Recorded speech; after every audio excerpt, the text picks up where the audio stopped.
And we are back reading more from our cozy reading chair on snow day number 4. This time I thought I'd read a book that's geared more towards our older students and a book that brings some international folklore in on a cozy day like today. This one comes from Finland. It is a book called Louhi, Witch of North Farm. I love this book. It's a creation myth that talks about the sun, maybe not a creation myth, but it talks about the sun and the moon and the days and the night and why there's so much darkness during this time of year in the northern hemisphere. It is from a collection of Finnish myths called the Kalevala. And I just want to read a little bit about the Kalevala and these cultures that pass stories down from generation to generation. Louhi, Witch of North Farm, a tale taken from the Kalevala, tells the struggle of light and dark, the need for order in the primeval world, what happens when it is disturbed, and how Vanyamoinen, the knower, and Seppo, the smith, carry out their cosmic task of returning the sun and the moon to their planetary duties. The narrative for the original prologue to the Kalevala begins. Now the cold told a tale to me. The rain dictated poems. Another tale the winds brought. The birds added words. The treetops speeches. And now I begin my tale. So, a very old story from Finland. It's really magical. So let's begin. It's called Louhi, Witch of North Farm. And Dharma's here with me. You cuddle in? Mm-hmm. Okay. We love reading like this, don't we? Yes, in our sweaters. Okay, there she is. Oh, it's a little hard for me to show you the pictures. And my head is there. Your head is there. My hair. It was snowing on Copper Mountain. Louhi, the Witch of North Farm, stretched and scratched her back. My, what shall I do today? She sat down on her bony behind to think about it. It was day and time to make some witch plans. She muttered and sputtered. She grumbled and rumbled. Shall I make bread? I could make blueberry soup. I could go down and look at the boats. Shall I start some new knitting? But none of these plans suited her. They were too everyday. They were not good witch plans. Louhi felt like stirring up some sort of trouble. What good is a witch who is too good? Louhi scraped some frost off the window and looked out. It was snowing softly. The snow looked just right for skiing. And my eyes are there. Mm-hmm. So you can't do it. Okay. Not too wet, not too icy. Just enough crust for the skis to glide along smoothly. So Louhi put on 7 layers of clothes, all on top of her nightshirt. Then she pulled on her boots, which she stuffed with good, sweet grass. Louhi took down her mittens, which had been drying by the hearth. Her skis were waiting by the door. Louhi liked to ski. Of course, she could wish herself into a bird and fly.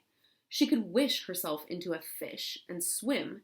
She could wish herself into a stone and roll down a hill. But she felt like skiing in a world so white. Hey, I'm off, she said to nobody, or perhaps to the sit behind the stove, the quiet one. There must be some witchety things to do. She glided smoothly over many meadows of dry heather and over many low bushes. Far away from North Farm, across many lakes and rivers and hills. And then, what are those? One house, 2 house, 3 house, 2 houses. Mm-hmm. Yeah. Should we count them all together? Mm-hmm.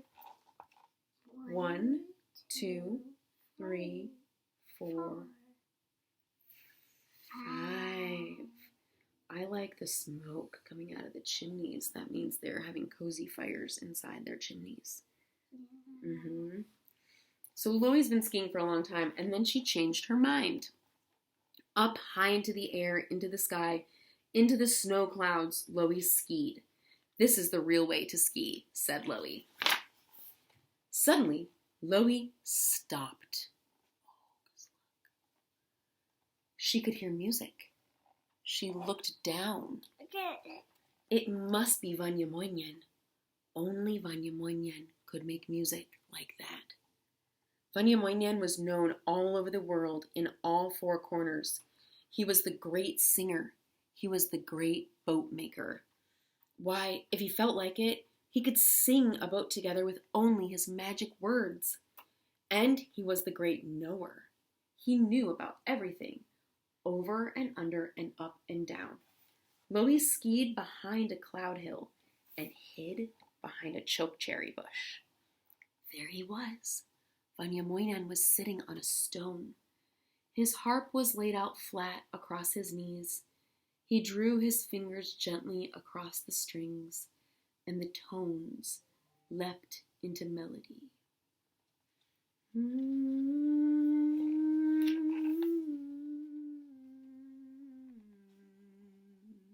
The bear. Look at everybody who's coming. I see. Oh, you see the bear? Yeah. Yeah. Vanyamoinen played. Never before. Why is the bear going? Well, everybody, all the animals wanted to hear his pretty music. So But they will poo. Vanyamoinen played. Never before had there been such sweetness of sound. Birds came flocking to his shoulders. Fish came to the lake shore among the reeds. The pine trees made merry. Some old tree stumps hopped about as though they were young again. All the animals in the forest pricked up their ears and came running, the deer, the foxes, and the wolves. The 7 stars of the great bear came circling down from the sky. Vanyamoinen played on and on. Even the sun and the moon wanted to come close. The white moon stepped out of the sky and settled upon a birch bough. The yellow sun came to rest upon a pine branch. The music was so sweet, not a single leaf moved, not a pine cone dropped. All was still except for Vanyamoinen and his music. Do you see, Louhi?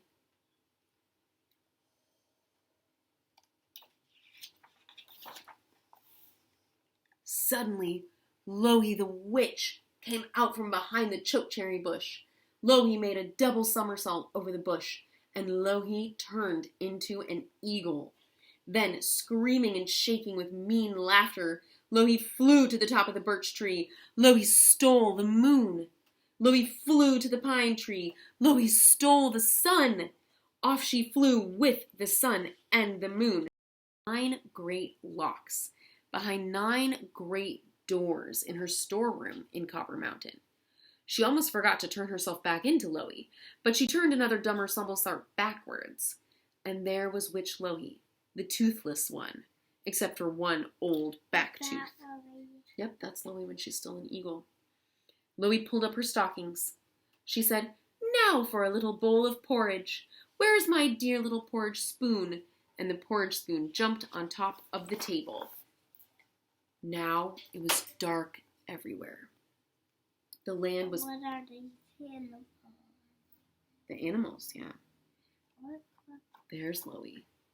The land was plunged into terrible darkness. The people and wood creatures could not find their way home. Darkness was everywhere. Dark, dark, darkness. The wind howled angrily through the cold, dark sky. Nobody knew whether it was morning or evening. Musti, the black dog, rolled up into a black shivering ball. Maruki, the black and white cow, bumped around in her shed. The black door did not know inside from outside. Black smoke rising from the roof hole asked, "Shall I blow north or south? It's all the same. Nothing but dark." Something had to be done. Everybody had worry on their faces. Vanyamoinen went to find his friend Seppo, the smith. Seppo was a great smith. He had forged the Sampo, hadn't he, the magic chest?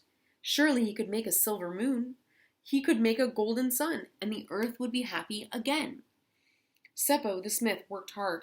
At last he forged a beautiful moon, and he forged a beautiful golden sun. He climbed the pine tree and placed the new sun on the top branch. He climbed the birch tree and placed the new moon there, but nothing happened. There was no light. He's in the kitchen. Darkness was still covered the earth with a heavy blanket. Seppo became very angry.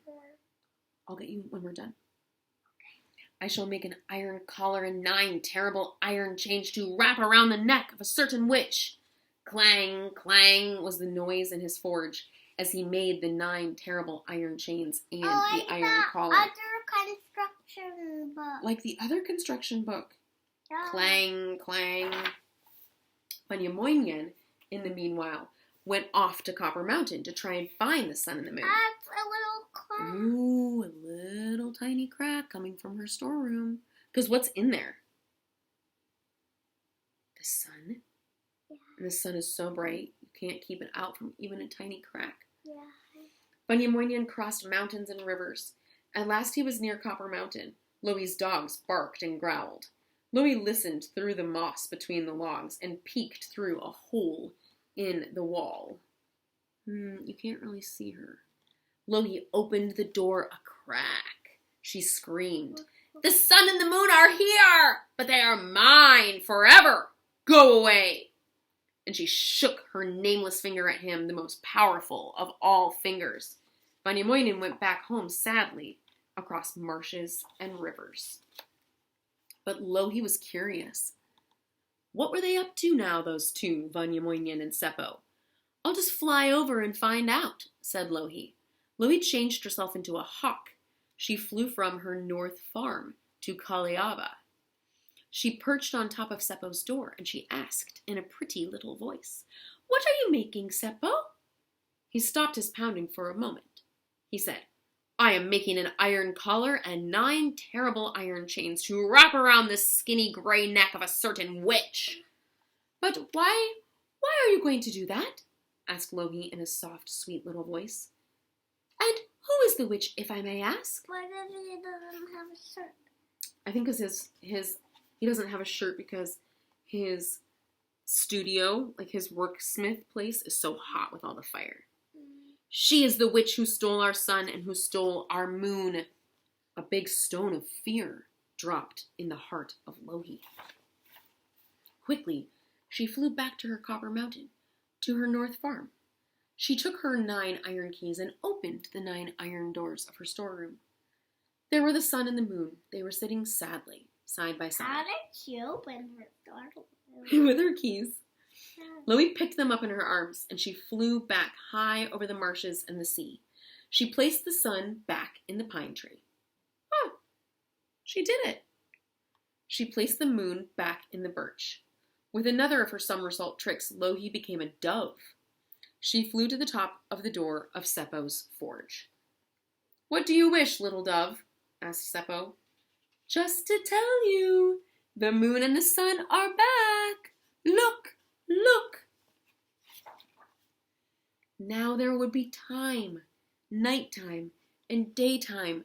Now there would be weather, winter with ice and snow and cold winds.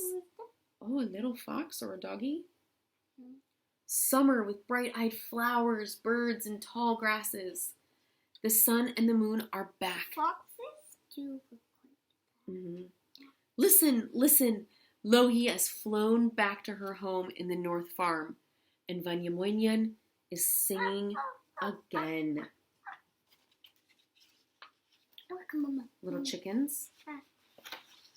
The end. No. Thank you for listening to a beautiful story from Finland. Have a great day. And